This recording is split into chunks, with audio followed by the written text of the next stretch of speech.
आप सभी का आज की कक्षा में स्वागत है। आज की कक्षा में हम समास विग्रह के बारे में जानेंगे। समास विग्रह क्या है? मैंने लिखा है समस्त पद को अलग करने की विधि समास विग्रह कहलाता है। पिछले कक्षा में हमने समस्त पद के बारे में जानकारी प्राप्त किया था, उसको समासिक पद भी कहते हैं। चिन्ह जब दो पदों से मिल करके जब समास प्रक्रिया में जो पद बनता है, नया पद, उसे हम समस्त पद कहते हैं, समासिक पद। तो उस पद को अलग अलग करने की विधि ही, उस पद को अलग करने की विधि ही क्या है? समास विग्रह है। आप समास विग्रह समझ गए। अब हम समास विग्रह के उदाहरण यहाँ पर देखेंगे और समझेंगे। मैंने समास के जितने भी भेद हैं उससे एक एक उदाहरण लिया है, आपको समझा देंगे। सबसे पहले समास का भेद हमारा तत्पुरुष है, जो मैंने लिखा है।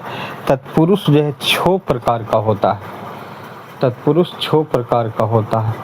7 विभक्तियाँ हैं, जो एक कर्ता विभक्ति को छोड़कर कर्म से अधिकरण तक, यहाँ हमने कर्म लिखा है, और अधिकरण तक कारक चिन्ह जो है सभी को पता है। कर्म को करण से, संप्रदान के लिए, और अपादान भी से होता है, संबंध का के की, और अधिकरण में या पर। इन सभी विभक्ति से युक्त पद जो होते हैं और उनका जो विभक्ति का लोप होता है और उनसे जो समस्त पद बनते हैं, वे सब जो है तत्पुरुष समास के भेद होते हैं, जिसमें उत्तर पद प्रधान होता है। जैसे पहला उदाहरण मैंने देखा है, माखन चोर, माखन को चुराने वाला। यहाँ विभक्ति चिन्ह हमारा को है, ध्यान देंगे, विभक्ति चिन्ह को है। तो को जो है कर्म का विभक्ति चिन्ह है, इसलिए कर्म तत्पुरुष हो गया। याद रखेंगे, तत्पुरुष समास का 6 भेद होते हैं। पहला तत्पुरुष समास जो है भेद है, लेकिन तत्पुरुष के भी 6 भेद होते हैं। पहला कर्म तत्पुरुष है, यहाँ उदाहरण है। समास है, समस्त पद है हमारा माखन चोर। इसका विग्रह हमने किया है माखन को चुराने वाला।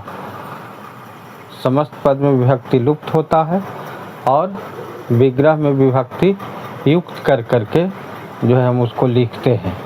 यहाँ माखन चोर में को लुप्त हो गया था, चोर और माखन, माखन चोर लिख दिए थे, लेकिन माखन को चुराने वाला विभक्ति समास जब विग्रह किए तब आया। अब दूसरा जो है यहाँ लिखे हैं शोकाकुल। कर्म के बाद करण होता है। कैसे समास विग्रह होता है इसमें हमने समझ लिया। अब यहाँ पर केवल उदाहरण पर ध्यान देंगे। शोकाकुल, शोकाकुल शोक से आकुल। करण की जो है कारक चिन्ह से है, तो यहाँ विभक्ति से लगा दिया, शोक से आकुल, करण तत्पुरुष है। समझ गए। फिर जो है यहाँ संप्रदान लिखा है के लिए, तो मैंने लिखा है पाठशाला, पढ़ने के लिए शाला। के लिए जो यहाँ विभक्ति आया, जो कि चतुर्थी विभक्ति संप्रदान, तो यहाँ संप्रदान तत्पुरुष हुआ। संप्रदान तत्पुरुष का यह उदाहरण है पाठशाला। याद रखेंगे, फिर से एक बार पुनरावृत्ति कर दे रहे हैं। तत्पुरुष समास के भी 6 भेद होते हैं। समास के तो 6 भेद होते हैं, जिसमें पहला तत्पुरुष है, लेकिन तत्पुरुष समास के भी 6 भेद होते हैं। और 6वें भेद का नाम क्या है? कर्म तत्पुरुष, करण तत्पुरुष, संप्रदान तत्पुरुष, अपादान तत्पुरुष, और 5वां संबंध तत्पुरुष, और जो है 6ठा अधिकरण, यानी कर्म से अधिकरण तक। विभक्ति के नाम के कारण ही इनका नाम जो है पड़ा है तत्पुरुष समास के भेदों का। अब हम चौथा रोग मुक्त, रोग से मुक्त, यह अपादान है। दोनों का से है, करण में भी से है और यहाँ अपादान में भी से है, लेकिन एक का अर्थ है अलग होना, जुदा होना, और एक का अर्थ है उत्पन्न होना। तो अब संबंध है, संबंध काके की जानते हैं, पराधीन है, तो दूसरों के अधीन, पराधीन पर के अधीन, दूसरों के अधीन। यहाँ के विभक्ति है तो यहाँ संबंध हुआ। गृह प्रवेश में या पर अधिकरण का गृह में प्रवेश, गृह में प्रवेश, में विभक्ति है जो अधिकरण का है, तो इसे हम अधिकरण तत्पुरुष कहेंगे। संबंध तत्पुरुष, अधिकरण तत्पुरुष।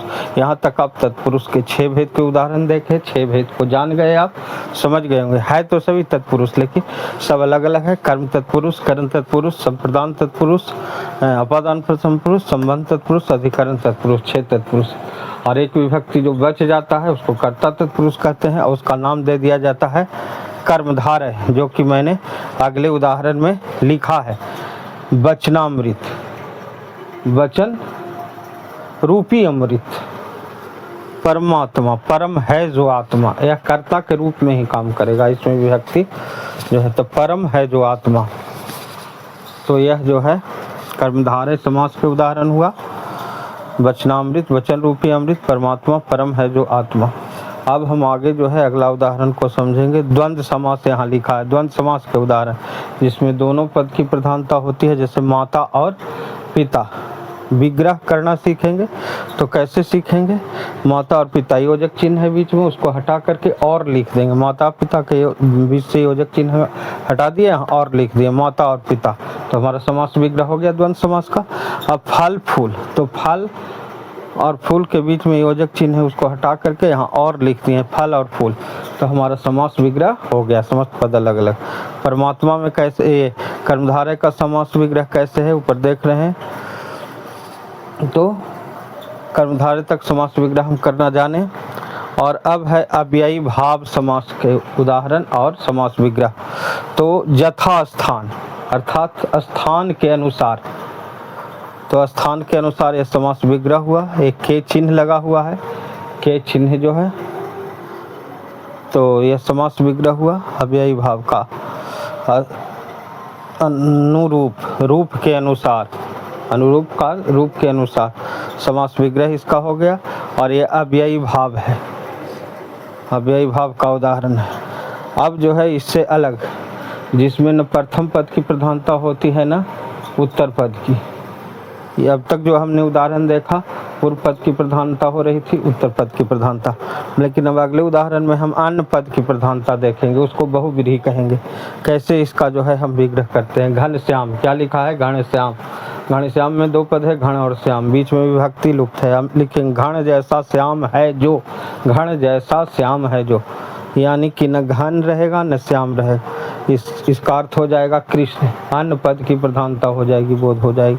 फिर सुग्रीव, सुंदर है ग्रीवा जिसकी वह, यह क्या हो जाएगा? न ग्रीवा रहेगा न सुंदर रहेगा। सुग्रीव एक बांदर का नाम है यहाँ पर, सुग्रीव।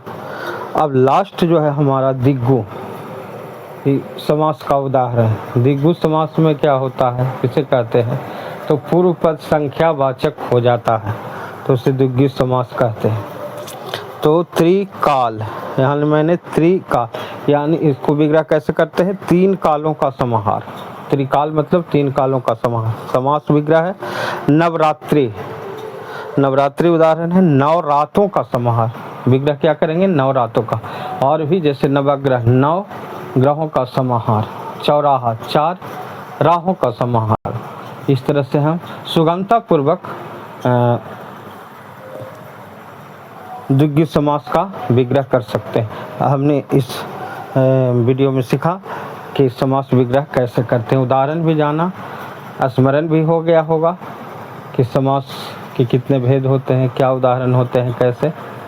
आशा है क्या आप लोग की मदद करने में मदद अवश्य करेगी यह वीडियो, और ऐसा करेगी तो इसकी सार्थकता होगी। इसके साथ आप लोगों को धन्यवाद, और फिर मिलते हैं अगले कड़ी में।